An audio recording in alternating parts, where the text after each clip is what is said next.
Dia karena keseringan kalau malam ngerapin gudang, jadi pas abis maghrib tuh dia mau naik ke mau naik ke arah gudang dari pintu ke bawah. Pas dia naik ke arah tangga tuh, di depan tangga itu dia ngeliat sosok hitam tinggi, cuman begini bang di gudang bang, di depan pintu gudang, pas di depan tangga paling ujung di atas. Itu ketika mau masuk baru belok dari mau ke ruangan istirahat tempat saya sholat bang, itu saya ngeliat ada yang rebahan bang di kasur bang. Jam 7 malam Tiduran. ada yang tiduran di kasur. Itu saya ngeliat sosoknya pakai kain putih, ini mukanya gosong nih bang, satu muka full nih gosong nih.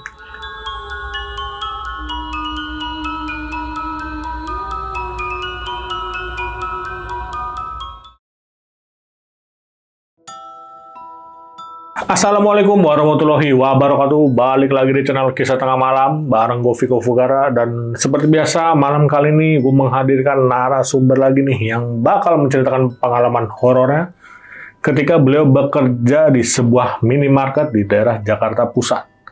Oke, langsung aja nih, sebelah gue udah ada narasumbernya yaitu Bang Yudi. Selamat malam Bang Yudi. Ya malam bang. Gimana kabarnya Bang? Alhamdulillah bang. Alhamdulillah. Oke Bang, ini kan lu mau cerita tentang pengalaman lu waktu kerja di minimarket ya Bang ya? Iya betul. Itu tahun berapa Bang? 2010 bang. 2010 sampai? 2012 saya di minimarket tersebut. Oke, berarti hampir 2 tahunan. 2 tahunan. Ya? Oke. Nah ini kan tadi di Jakarta Pusat ya Bang? Pusat. Nah itu Jakarta Pusat sebelah mananya nih kalau boleh tahu? Kisaran daerah Pasar Baru. Daerah Pasar Baru? Iya. Nah Bang, ini kan lu di minimarket ini sebagai apa sih Bang di situ? Pertama saya masuk di minimarket tersebut, saya sebagai pramuniaga. Cuman ketika keluar di 2012 itu terakhir jabatannya kepala toko. Oh udah beda ya dari Iya, awal udah ini. naik. Oh. Nah Bang, ini kan di minimarket lu ada mesnya atau emang lu pulang pergi Bang? Enggak, pulang pergi bang. Pulang pergi? Iya. Dan itu pasti ada daerah ini ya, maksudnya ada 2 lantai kan? Ada 2 lantai betul. Oke. Nah ini lu kerja di situ keluar karena nggak betah atau karena gimana nih? Karena ada permasalahan pembobolan sih bang. Waduh. Di toko yang terakhir saya keluar itu. Oh, oke. Oh tapi di toko yang itu? Bukan, beda toko lagi. Oh ini beda? Bukan yang saya mau ceritain toko ini. Oh iya. Oh jadi ada 2 toko nih ya? Iya. Selama 2 tahun itu berarti pindah? Pindah beberapa toko saya selama 2 tahun itu. 3 atau 4 toko saya pindah. Nah tapi yang kejadian yang mau ceritain ini yang di tadi yang di daerah Jakarta? Daerah Jakarta Pusat. Ya? Oh, okay. Nah lu di Jakarta Pusat itu di minimarket itu berapa lama itu? Yang di 8 bulan total. 8 bulan? Iya, di tempat yang saya mau ceritain ini. Iya. Oh berarti 8 bulan, abis itu lu pindah. Oper lagi lah. Betul. Ya gitu. Oh, oke.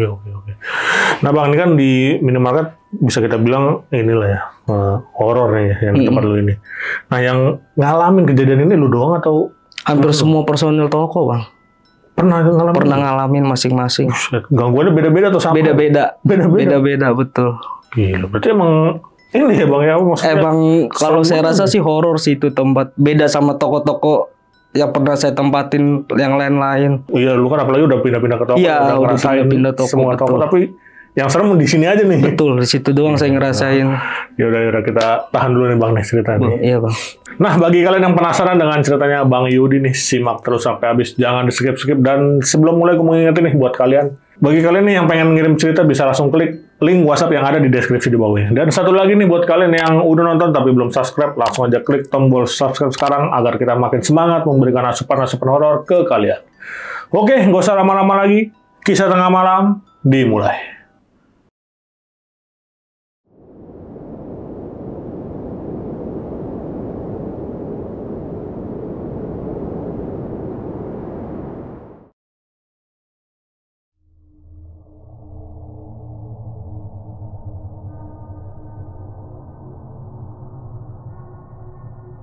Awal saya kerja di minimarket tersebut di Januari 2010 saya masuk sebagai pramuniaga. Saya penempatan di toko, training 3 bulan seperti anak baru pada umumnya, pakai putih hitam, training sebagai pramuniaga di toko percontohan di daerah tempat saya kerja. Per 6 bulan saya kerja di minimarket tersebut, saya naik jabatan lah nih ke merchandiser. Ya. Karena kalau bisa dibilang di minimarket tersebut bisa dibilang ada kenaikan jabatan sesuai sama kinerja kerja kita dinilai dari atasan kan.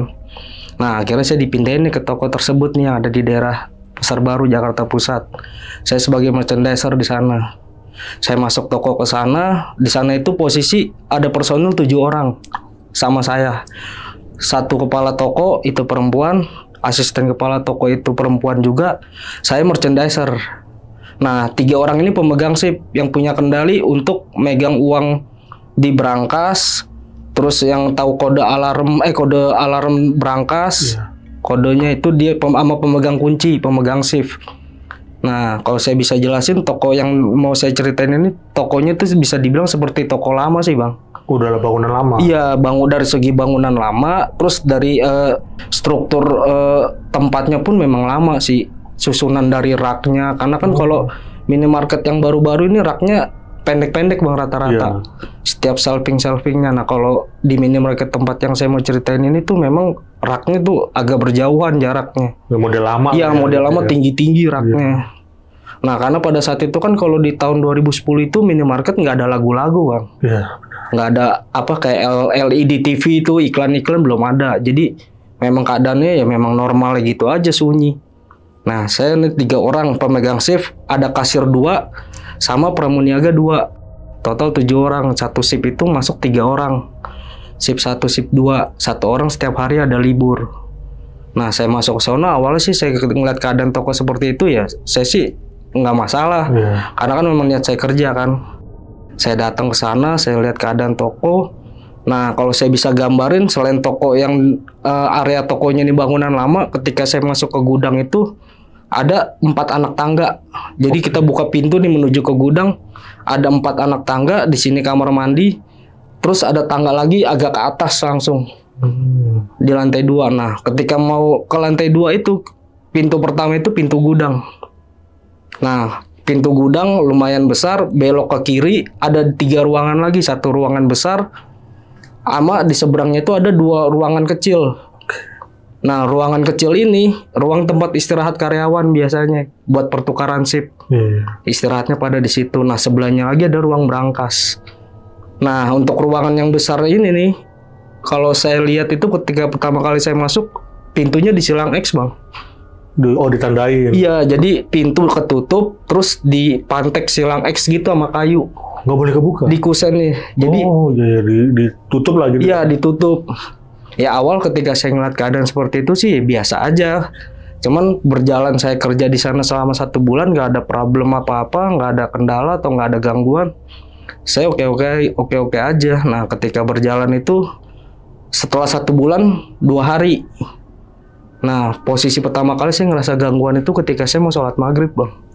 Di ruangan yang tempat istirahat karyawan. Rokat pertama saya sholat, Allahu Akbar, ya nggak ada masalah, nggak ada gangguan. Namun ketika di rokat kedua, saya Allahu Akbar, di kuping kanan saya ada yang ngikutin, Bang. Allahu Akbar. Nah, posisi saya pada saat itu, satu shift itu, saya, asisten kepala toko cewek, sama kasir. 3 orang di toko itu. Karena kan kalau di jam kerja minimarket itu, 1 orang istirahat atau izin sholat lah, makan. 2 orang nih pasti standby di area bawah toko. Nah, saya posisi pada saat ngedengar seperti itu sampai batal, Bang, sholat, Bang.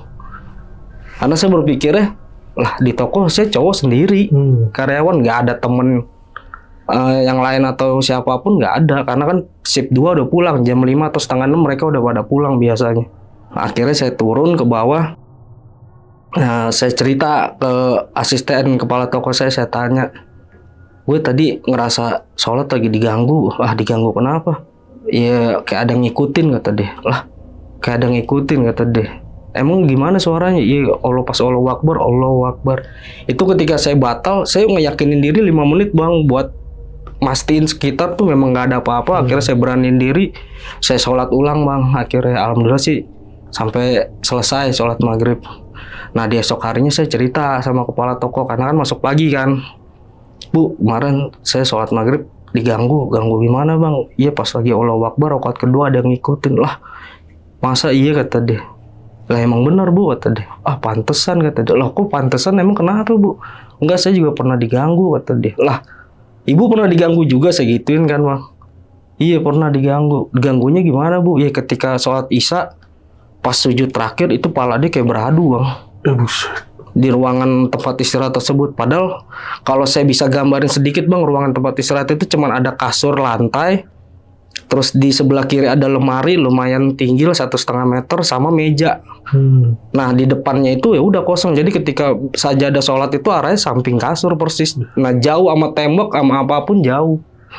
Nah si ibu ini ngerasa ketika pas sholat isya sujud terakhir itu tuh dia pernah ngerasa palanya kayak kepentok beradu. Kayak pala sama pala beradu duk, jadi dia berasa. Ya cuman alhamdulillah karena dia rokaat terakhir kali bang sampai selesai. Ketika dia udah selesai salam doa apa dia ngeliat sekitar nggak ada apa-apa juga. Tapi dia ngerasa memang itu benar-benar beradu. Nah saya bilang wah berarti emang udah ada gangguan nih saya bilang nih. Cuman ibu udah ngerasainnya baru sekali apa berapa kali? Ya baru itu sih kata dia ngerasain. Akhirnya saya tanya nih penasaran bang sama personil yang lain, asisten kepala toko saya, Mbak, lu pernah diganggu gak sih Mbak selama kerja di sini? Kalau saya sendiri sih belum kata dia, cuman saya pernah dapat omongan dari pelanggan kata dia konsumen. Jadi yang ngerasain ini bukan cuma karyawan di situ bang, konsumen juga ngerasain. Posisi pada saat itu di shift 2. Karena kejadian-kejadian ini sih kebanyakan sih terjadi di shift 2 bang. Shift 2 itu kan posisi jam 2 siang sampai jam 10 malam kita jam kerjanya minimarket tersebut. Nah di jam setengah 7 atau jam 7 malam gitu ada salah satu pelanggan tetap lah yang biasa belanja sering mondar-mandir ke minimarket tersebut. Kita juga kenal. Nah si posisi pada saat itu siang asisten kepala toko, kasir, ada 2 nih bang kasirnya bang. Kepala toko asistennya, kepala toko 1. Jadi kan otomatis cewek semua nih bang. Karena si pramuniaga yang 1 pagi, yang 1 libur.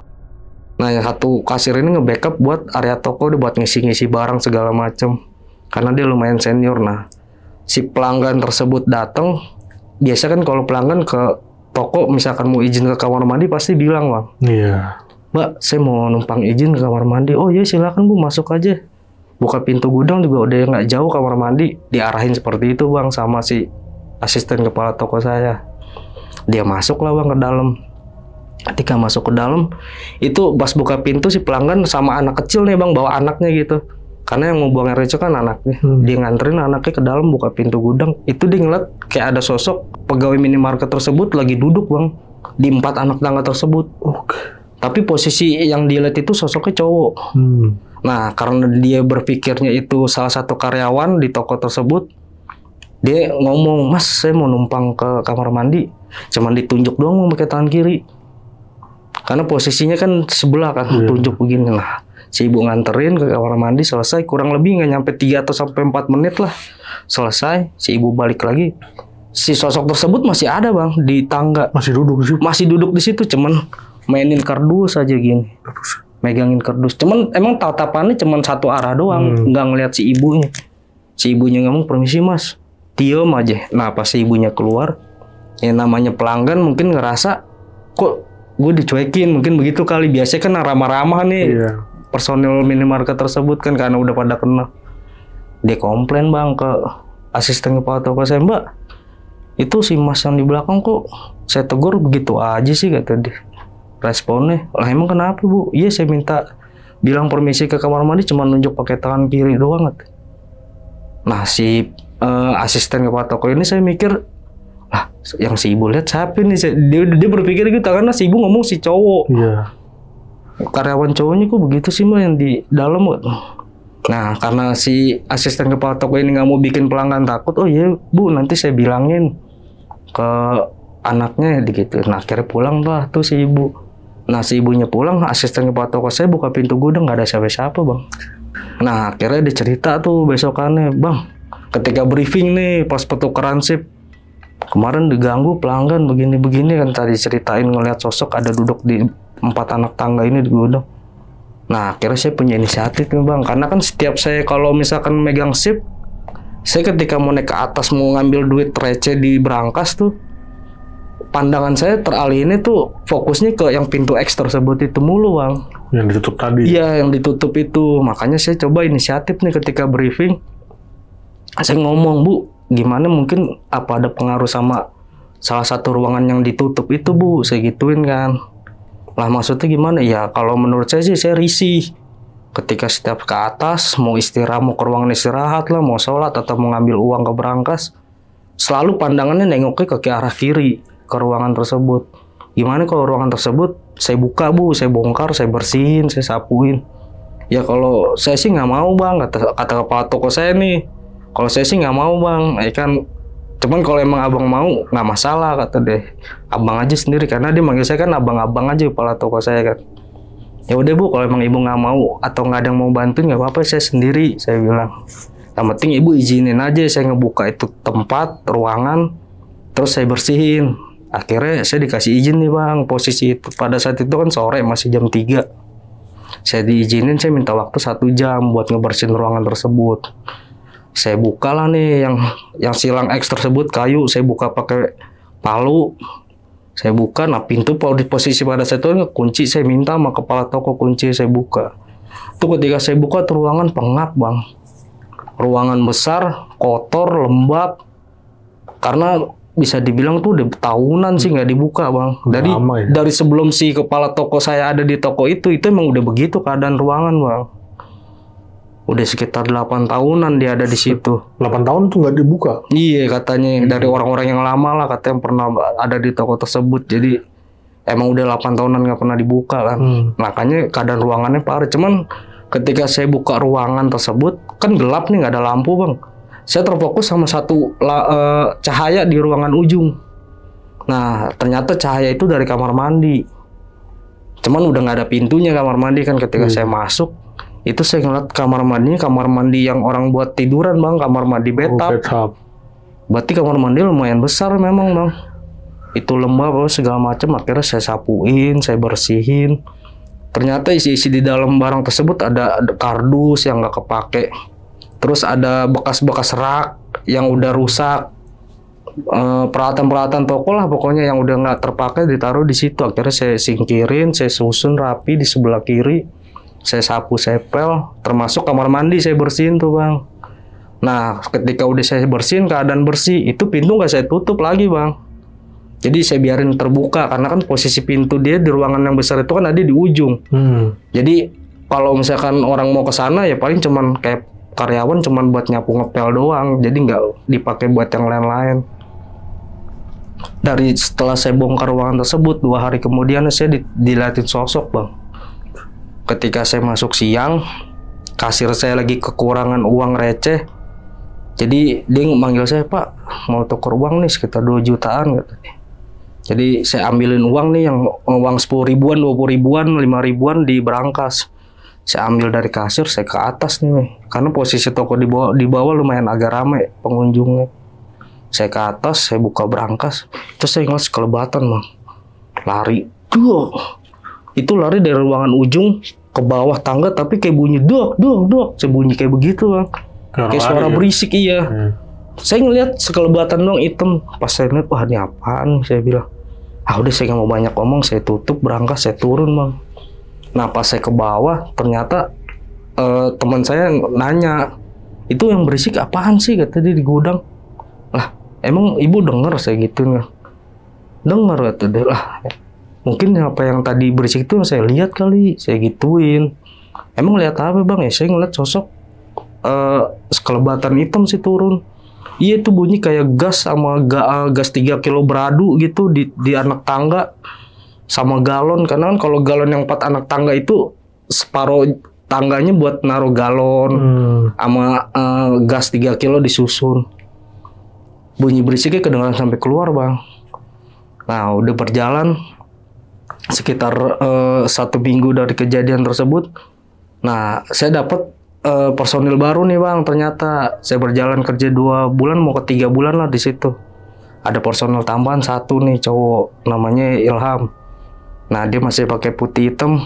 Saya dimintalah buat ajarin sama dampingin dari kepala toko. Coba ajarin nih, dampingin. Nah ketika dia masuk siang, saya coba ajarin, dampingin. Nah pas dia ngerapin gudang, saya tinggal nih Bang.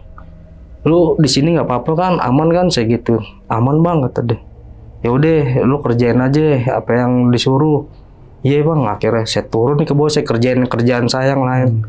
Nah nggak lama dia lagi ngerjain gudang Bang, dia kayak ngedenger suara digetok Bang, tembok Duh, tembok digetok. Tapi bukan tembok yang dari gudang ya, dari ruangan yang kosong ini bang. Karena kan seberang-seberangan temboknya. Iya. Dia bunyi ngeliatin, kayak ngedengerin dia lagi ngerapin barang di gudang. Dia bunyi kayak ada benturan 3 kali keras gitu. Dia ngeliat terfokus ada di ruangan tersebut. Dia samperin tuh bang ke ruangan ujung. Kosong bang, gak ada siapa-siapa bang. Nah akhirnya tuh anak habis bebenah nggak lama turun ke bawah, nyamperin saya, bang, gue denger suara bang, ada yang gedor-gedor tembok, kata dia 3 kali lah. Siapa emangnya? Nggak tahu, kata dia. Ini sampai turun, kata dia. Lu lagi ninggalin gue sih, kata dia. Lah saya bilang bukannya ninggalin, kita kan punya job desk kerja masing-masing, saya bilang. Jadi udah saya arahin, ya saya juga ngerjain kerjaan saya bilang biar nggak terbengkalai yang lainnya. Udah itu berjalan akhirnya. Nah, si anak baru ini ternyata pernah diserupain sama si sosok tersebut, bang. Ditampakin? Iya, pernah ditampakin. Jadi ketika posisi dia karena keseringan kalau malam ngerapin gudang, jadi pas abis maghrib tuh dia mau naik ke pintu, mau naik ke arah gudang dari pintu ke bawah. Pas dia naik ke arah tangga tuh, di depan tangga itu dia ngeliat sosok hitam tinggi, cuman begini bang di gudang bang. Di depan pintu gudang, pas di depan tangga paling ujung di atas. Itu yang dilihat bentukannya hitam semua bang. Bentukan siluet, dia nggak ngeliat mata, dia ngeliat muka, pakai kayak bayangan aja dia ngeliat hitam. Itu dia pada saat itu posisi masuk siang sama asisten sama kasir saya, nggak berani lagi naik bang. Yang tadinya niat mau ngambil barang-barang yang buat kebutuhan di bawah, ngisi barang yang kosong jadi nggak jadi. Sampai malam itu sampai tutup toko tuh 3-3an yang masuk siang nggak berani lagi ke atas ketika dia dikasih tahu kalau dia ngeliat sosok tersebut. Karena kan kalau kita orang yang udah lama di situ ketika ngerasain ngeliat, kita nggak langsung cerita bang. Jadi kita keep, setelah tutup toko baru kita kasih tahu. Nah kalau si anak baru ini karena pengalaman dia ngeliat langsung tegas, dia langsung cerita ngasih tahu ke satu shift tersebut. Jadi takut semua. Iya, satu shift tersebut nggak ada yang berani ke atas, walaupun bertiga gitu rame-rame nggak berani. Ceritalah ke saya, bang, gue kemarin ngeliat beginian bang. Nggak mungkin, saya bilang. Saya nggak pernah ngerasain. Saya ngomongnya begitu. Cuman padahal saya kan ngerasain, tapi saya ngebangun hati dia biar dia nggak takut bang. Padahal saya sendiri ngerasa takut sebenarnya. Nah akhirnya ketika dia ngomong begitu cerita, kejadiannya di saya bang. Posisinya pada saat shift 2 juga setelah Isya. Saya ngambil uang ke atas. Itu saya ngeliat sosok si Ilham. Posisi si Ilham ini masuk pagi bang. Jadi ketika kita tukeran shift. Nah saya jam 7 malam saya ke atas ngambil uang. Tukeran buat uang receh ke bawah. Saya di ruang berangkas. Saya ngeliat si sosok Ilham ini lewat dari tangga jalan ke arah ruangan ujung bang. Saya tanya dong, karena saya posisi lagi ngerapin duit kan di berangkas. Saya tanya dari pintu sambil nengok, mau kemana saya gitu? Mau ke ruangan ujung pak, cuma nunjuk bang. Karena posisi dia tapi nggak ngomongnya nggak madep ke saya bang, madepnya ke lurus aja pandangan. Mau ke ruangan ujung pak, mau ngapain? Gue mau ke sana aja. Ya saya berpikir lah kok nyanak jam 7 belum pulang, saya bilang. Saya masih fokus bang. Saya masih berpikirnya itu memang si Ilham, karena saya ngeliat sosoknya Ilham pakai pakaian kerja utuh kan. Saya ngitung duit selesai, saya turun. Saya tanya sama anak shift 2, itu si Ilham ngapain jam 7 masih di ruangan gudang kosong? Apaan, orang si Ilham udah pulang pak, udah jam 5. Saya sampai nggak percaya bang, diteleponin nih bang sama salah satu personel saya. Lu ada di mana? Udah di rumah pak, gini-gini.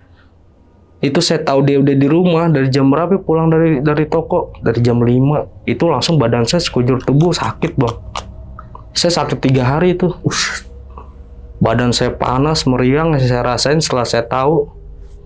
Itu saya sakit sampai izin pulang. 3 hari saya nggak masuk bang.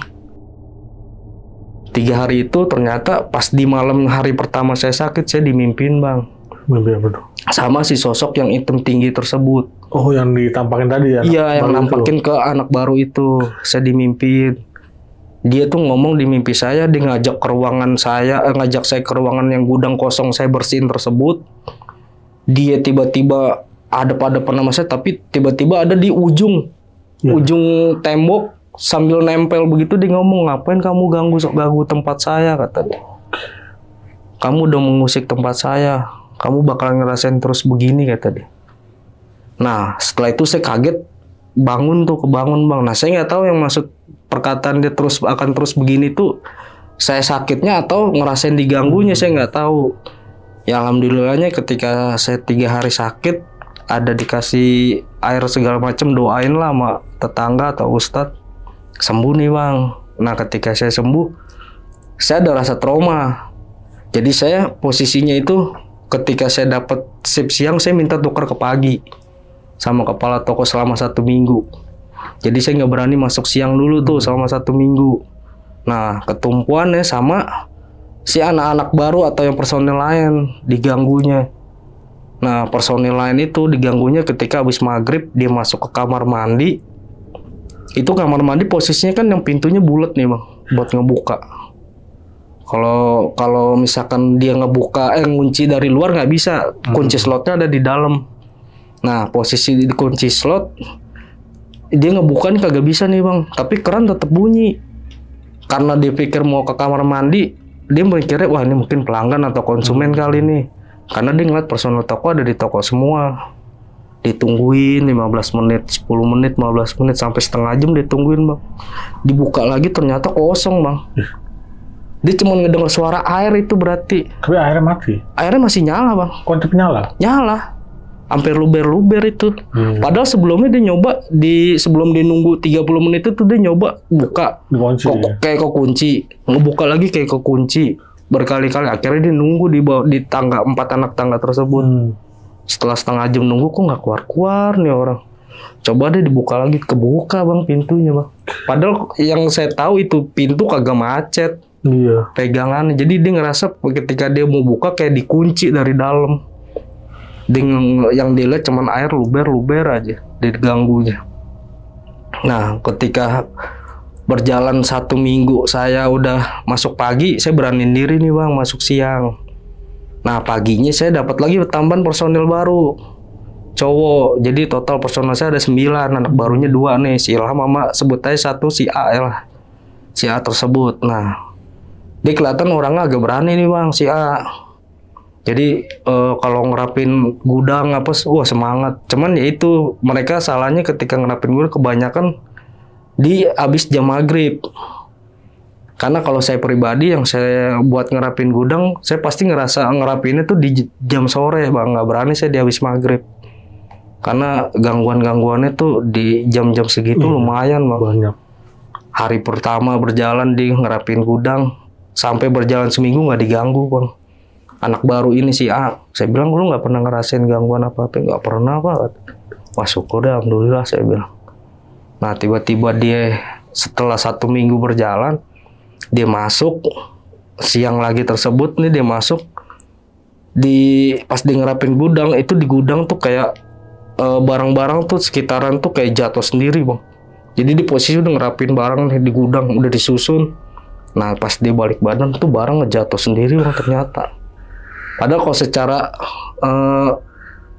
secara logika itu barang-barang udah disusun rapi, bener-bener ada takaran pes-pesnya ada masing-masing barang. Jadi kalau jatuh 1, 2 itu sih mungkin lah, tapi kalau jatuh berbarengan sih sulit, kayak orang dirobohin begitu. Kayak orang diacak-acak lah. Kayak orang diacak-acak. Nah itu dia langsung nggak banyak ngomong, dia kabur bang, turun ke bawah. Dia ngomong ke personel toko. Ya kalau dibilang kalau misalkan gangguan kayak suara terus kelebatan saya sih sering sih bang. Nah pernah kejadian ketika saya libur nih bang, berjalan 3 bulan atau 4 bulan lah saya kerja di situ. Saya libur, posisi saya ambil libur kerja. Yang masuk pagi tersebut ini si Ilham. Si Ilham kepala toko sama kasir, sedangkan yang masuk siang asisten, kasir sama pramuniaga nih si A. Nah udah berjalan tersebut, tiba-tiba di jam maghrib si Ilham ini kan dia capek karena dia habis masuk pagi kan, dia tukeran shift, ternyata dia ketiduran bang di tempat ruangan istirahat tersebut tuh. Karena biasanya anak-anak pada jam 5 pada pulang. Nah mungkin karena dia ngeliat dia tidur jadi nggak dibangunin. Tiba-tiba dia habis maghrib bangun kesurupan bang.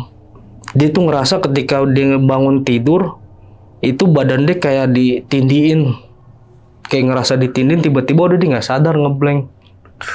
Nah, yang saya dapat cerita itu dari si asisten kepala toko saya, karena ketika dia selesai kesurupan, saya ditelepon, "Bang, tolong ke toko, nih si Ilham kesurupan, tapi udah sadar sih," kata. "Emang kenapa kejadian?" "Saya datang Bang ke toko." "Kejadiannya gimana?" "Iya, dia lagi tidur, tiba-tiba teriak-teriak, kata dia, Toto ada di atas lemari Bang." Iya, dia Toto ada di atas lemari sambil teriak-teriak. Nah, anak-anak yang di bawah posisi ngedenger naik ke atas ngelihat dia udah di atas lemari. Makanya pada dibilang panik, ya akhirnya pada dipanggil, diteleponin lah personil-personil lain. Termasuk saya yang lagi libur. Nah, akhirnya dipanggil ustadz setempat, dikeluarin. Akhirnya bisa. Cuman ketika sebelum datang ustadz tersebut, dia ngomongnya gitu, "Kalian ngapain ganggu saya?" kata dia. "Anak ini bakalan saya ganggu terus," kata dia. Jadi dia ngomong yang di badan dia ini, dia ngomongnya seperti itu Bang. Dia sadar, lemes, saya anterin pulang nih. "Emang gue kenapa sih Bang tadi?" kata dia. "Lah, lu emang gak sadar?" "Enggak," kata dia. "Gue cuma sadar ketika gue mau bangun tidur, kayak ada yang nindiin gue," kata dia. "Itu sosoknya hitam gede," kata dia. Jadi dia kayak gak bisa sesak napas Bang. Sesak napas, tiba-tiba dia udah gak sadar. Dia sadar-sadar tuh pas ada di bawah, dikasih minum tuh sadarnya dia pas posisi gitu. Jadi dia teriak naik ke atas lemari, apa dia nggak ngerasain. Saya anterin pulang nih, saya ceritain kan kejadian yang dialamin seperti itu. "Emang Bang, gue kayaknya nggak betah nih toko, gue mau resign aja Bang," kata. Sampai resign akhirnya Bang deh Bang. Walaupun udah saya rayu-rayu, "Jangan Ham, kalau bisa kalau memang nggak betah di toko ini pindah toko lain aja." "Nggak Bang," kata dia. "Ini emang minimarket udah angker nih," kata dia. "Saya udah banyak gangguan." Padahal dia ngerasain kesurupan itu baru pertama kali Bang. Saya sampai tanya, "Emang lu sering ngerasain kesurupan gak sih?" "Nggak pernah Pak sebelumnya," kata dia. "Baru kali ini doang sampai nggak sadar," kata dia. Akhirnya bener-bener resign nih Bang si Ilham nih Bang. Jadi sisa personil baru ini cuman si A. Nah, berjalannya waktu dari si Ilham resign, ketika kita kepala toko minta tambahan personil lagi, nggak dikasih. Karena kan emang slot 9 orang, 1 keluar, ya otomatis mungkin masih disanggupin lah sama personil lain buat masih bisa ke backup. Berjalan waktu, tiba-tiba saya ngalamin lagi tuh kejadian posisi pada saat saya ngerasain di toko tersebut tuh kayak ada yang nyapu Bang. Pada posisi di atas nggak ada orang. Jadi posisi shift 2, saya mau ngambil barang di gudang. Saya masuk kan, kalau kita mau ke gudang kan nggak perlu belok ke kiri Bang. Jadi cuma naik tangga langsung pintu gudang kan. Saya ke gudang. Jadi kayak ada yang kayak ada yang nyapu. Lah saya bilang, "Kok ada yang nyapu?" Saya bilang, "Itu nggak banyak ngomong Bang." Saya nggak mau ngelihat nengok ke arah sono. Saya langsung turun ke bawah udah. Itu barang malam itu barang saya terakhir yang saya taruh. Dari atas gudang saya turunin ke bawah, saya nggak naik-naik lagi Bang. Besok pagi baru saya benahin lagi yang lain. Belum lagi saya ketika sholat Isya saya juga pernah diganggu Bang. Lagi sholat Isya. Nah, posisi sholat Isya dia ngikutin sampai habis Bang, dari awal. Jadi saya Allahu Akbar, dari awal dia ngikut Allahu Akbar. Itu suaranya jelas di kuping Bang. Kayak ngikutin sholat gitu. Kayak ngikutin sholat. Nah, saya tahu dia ada sosoknya tersebut di belakang saya ketika saya ruku Bang. Jadi ketika saya ruku, saya ngelihat tuh kaki dia tuh hitam tuh Bang. Hitam gosong kaki dia tuh. Wah, itu saya udah tahan-tahan aja deh Bang. Saya udah fokusin aja, saya udah nggak mikirin suara yang saya dengar atau ada yang di belakang saya udah nggak mikirin. Alhamdulillah ketika udah selesai salam, saya baca doa sebentar, nggak lama saya turun ke bawah. Tapi muka kan nggak bisa ngebohong Bang. Benar. Ketika personil lain, kasir nanya, "Lu kenapa Pak?" Nggak apa-apa." Nah, kalau saya udah bilang nggak apa-apa, itu personil lain pasti udah hafal. Oh, berarti ada yang dirasa atau ada yang dilihat nih. Akhirnya udah nggak saya ceritain ketika pulang kerja setelah saya absen. "Gue sholat ada yang gangguin di mana?" "Iya, ngikutin sampai habis," kata dia. "Lu ngeliat sosoknya cuman kaki doang nih, 2 kaki gosong, kayak gosong kebakar Bang." Oh, tapi bukan hitam bulu ya? Bukan hitam bulu, gosongnya kayak gosong kebakar. Bener-bener pekat hitamnya dia. Berjalan waktu sampai ketika 7 bulan nih bang, saya di toko tersebut. Nah, saya di toko tersebut, saya ngalamin tuh gangguan sholat itu 3 kali. Yang pertama kan maghrib tuh waktu itu, terus yang isya. Nah, yang ketiga kali ini ketika saya mau sholat isya lagi bang, saya mau naik ke gudang, itu baru karena kan kalau ngambil wudhu kan di kamar mandi bawah. Saya ketika naik ke atas, saya izin nih sama asisten sama kasir saya sholat dulu ya ke atas. Ya udah sholat pak, sholat ke atas, ambil wudhu, naik. Itu ketika mau masuk baru belok dari mau ke ruangan istirahat tempat saya sholat bang, itu saya ngeliat ada yang rebahan bang di kasur bang, jam 7 malam Tiduran. ada yang tiduran di kasur. Itu saya ngeliat sosoknya pakai kain putih, ini mukanya gosong nih bang, satu muka full nih gosong nih, Dicelentang gitu berarti. celentang bang begini bang, bentukan pocong itu full. Satu kasur lantai itu yang panjangnya sekitar 1,20 meter lah, itu full dia tiduran, ketutup itu kasur bang. Itu tadinya saya niat mau sholat, ketika ngeliat gitu saya nggak banyak omong, saya turun bang ke bawah lari, sampai pintu gudang saya tabrak tuh, bukanya sampai saya buka, maksudnya kenceng. Saya ke ruangan toko, lu kenapa bang ngos-ngosan? Nggak apa-apa saya bilang. Itu yang paling saya ngelihat jelas, itu benar tuh sosok. Itu baru sekali berarti yang pocong itu ya? Yang pocong itu. Maksudnya baru pertama kali nampakin? Iya, saya baru pertama kali ngeliat itu sosoknya.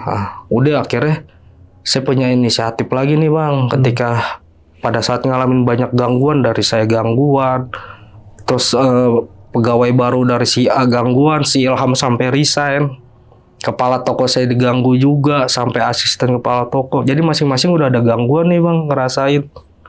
Nah, akhirnya saya coba ketika briefing, saya ngomong, Bu, cobalah kita panggil orang pinter lah. Karena kalau enggak, kita begini terus, kerja yang ada nggak nyaman. Akhirnya inisiatif dipanggil nih bang, penduduk yang nggak jauh dari minimarket, yang bisa datang nih. Ketika datang, entah komunikasi apalah dia sama penghuni di situ. Cuman intinya si ustadz tersebut nih ngomong nih ke kita orang, Bu, ini ada permintaan satu. Permintaannya itu cuman minta ini ruangan jangan dibuka.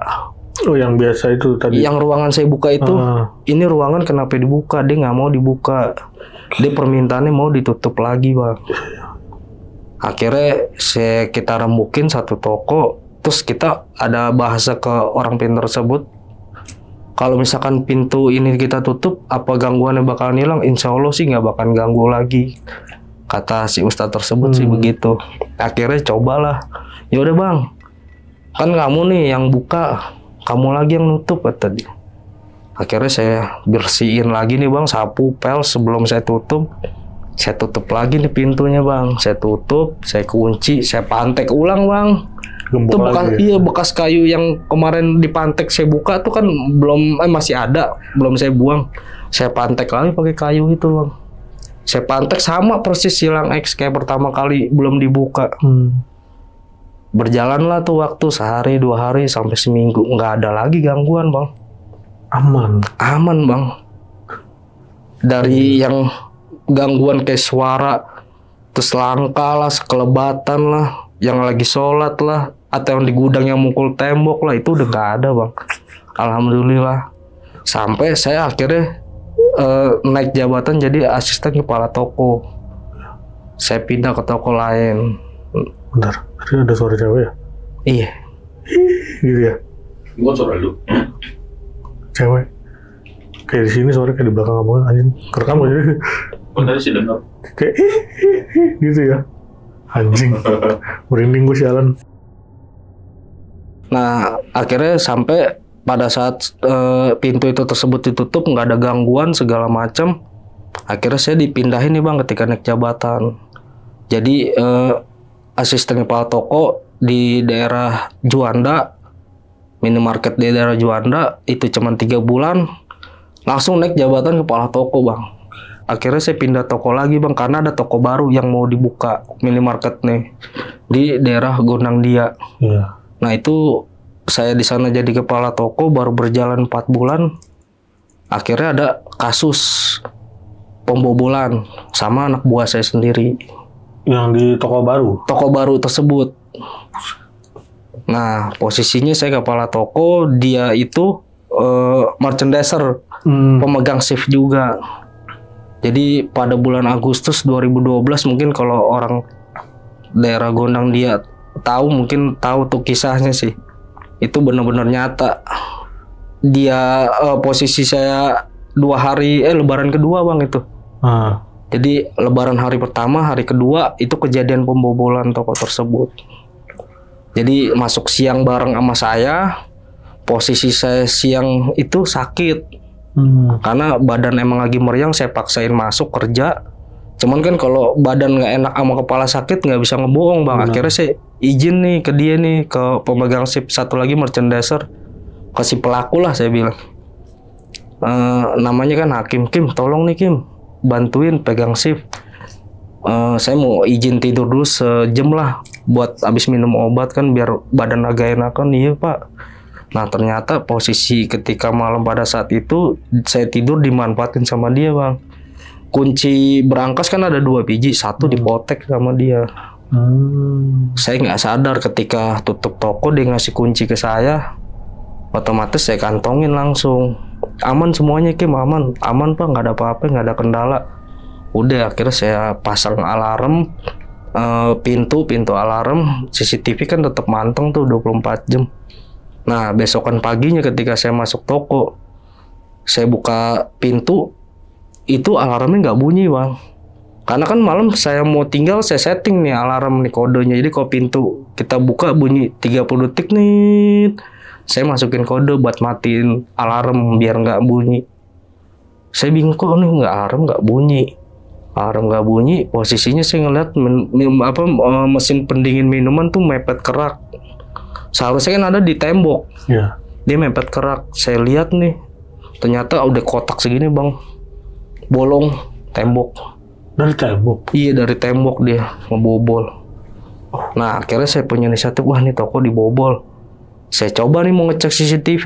Ketika saya cek CCTV ternyata mati. Mesin DVR CCTV-nya nggak ada bang, hilang. Saya masuk ke gudang nih.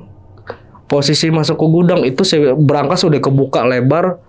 Isinya tuh semua dalamnya kosong bang. Duit receh, duit 100 ribuan, 50 ribuan, voucher pulsa, duit logam-logaman, terus berkas-berkas nota yang penting itu hilang semua, bersih berangkas. Ya pada saat itu saya berpikir yang hilang cuma duit sama mesin rekaman CCTV ini, mesin DVR. Saya coba karena posisi saya buka toko sama kasir, saya coba stok opnam rokok. Biasanya kalau maling dari luar bobol toko pasti yang diincer rokok bang. Dihitung nih setengah jam rokok nggak ada hilang satu bungkus pun rokok. Udah mengincar duit ya. Mau nggak mau saya telepon atasan saya ceritain kejadiannya.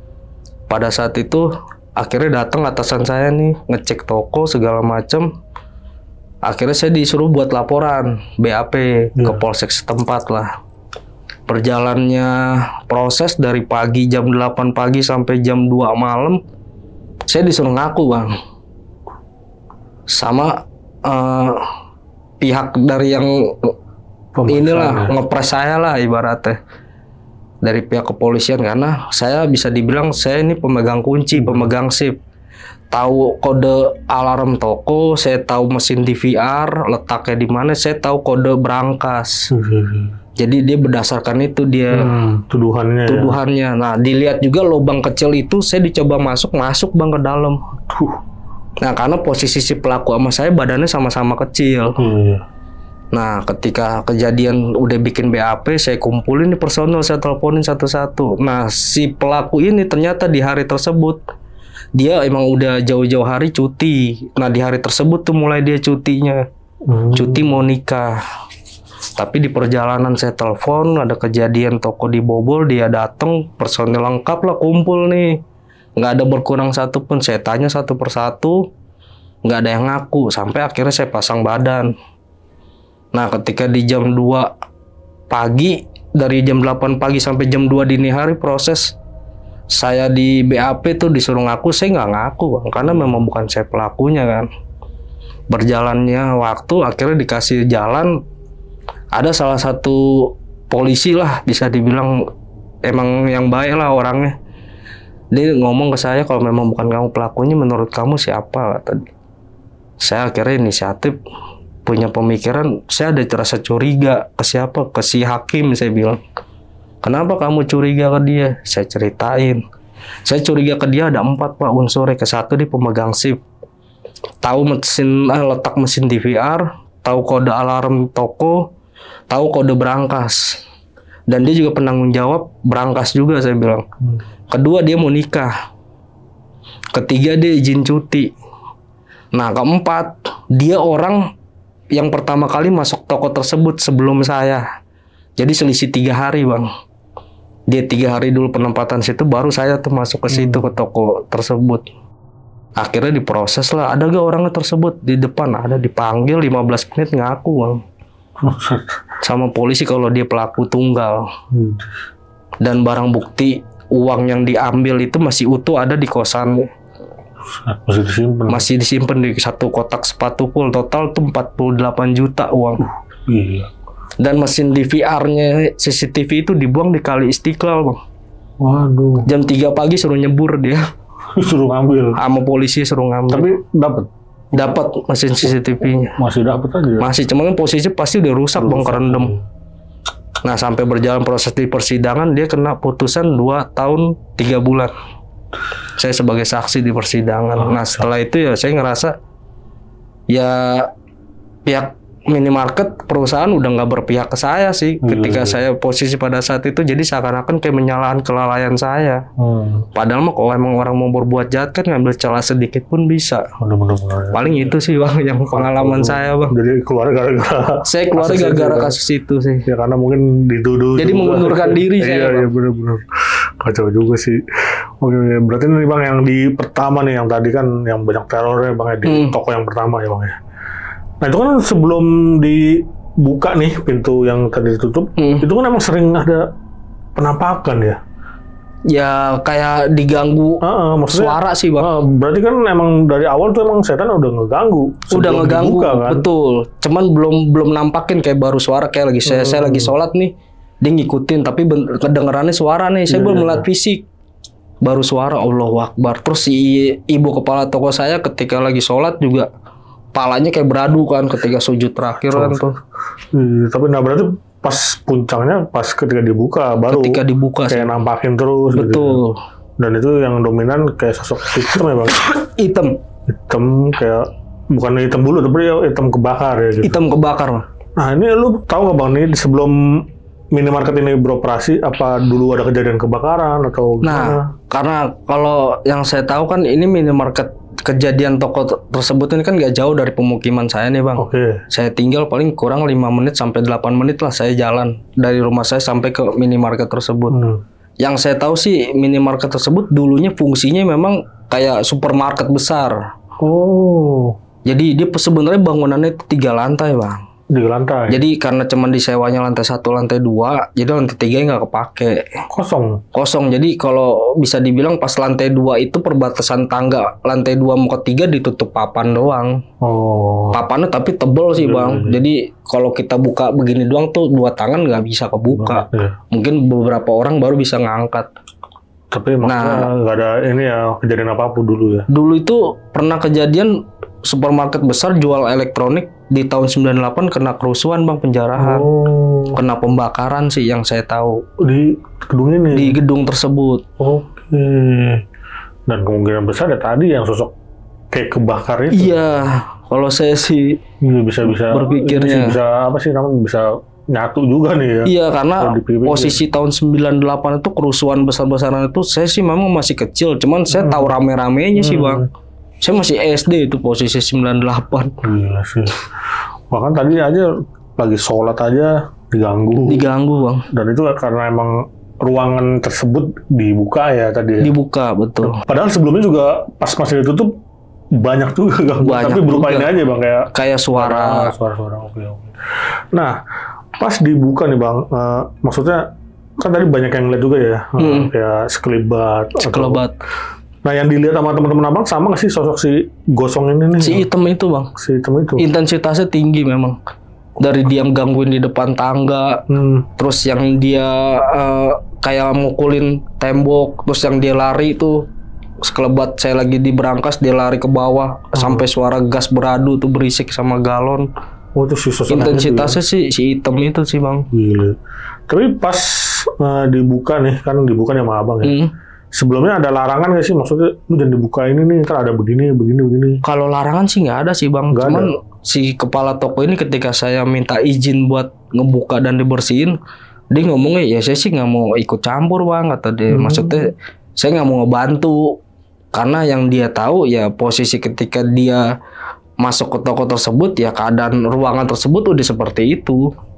Dia nggak berani tanggung jawab juga ya. Iya, mungkin dia berpikirnya udahlah dibiarin aja. Cuman kan kalau saya pribadi, intensitas saya naik turun ke gudang atau ke brankas, ke atas bawah itu intensitas saya kan lebih sering. Dan saya setiap mau ke atas sebelum tuh pintu dibuka, nengoknya ke situ mulu bang. Kayak nggak nyaman. Kayak nggak nyaman. Makanya ketika saya buka, alihan pandangan saya udah nggak ke situ. Cuman ya itu yang saya ngerasain gangguannya malah. Dari ruangan tersebut. Ya, berarti itu cuman ruangan kayak kalau dibilang kayak gudang ya. Kayak gudang sih bang. Tapi dibilang gudang itu udah lama nggak kebuka sampai 8 tahun. 8 tahunan lah. Shit. Itu dari yang punya, maksudnya owner nih yang gedung ini nggak sempat ngomong apa-apa. Ini pokoknya ruangan ini jangan dibuka atau gimana gitu. Pernah ada larangan dari ownernya nggak? Kalau larangan dari owner sih nggak ada sih bang. Kalau saya rasa mungkin orang yang pertama kali minimarket tersebut dibangun.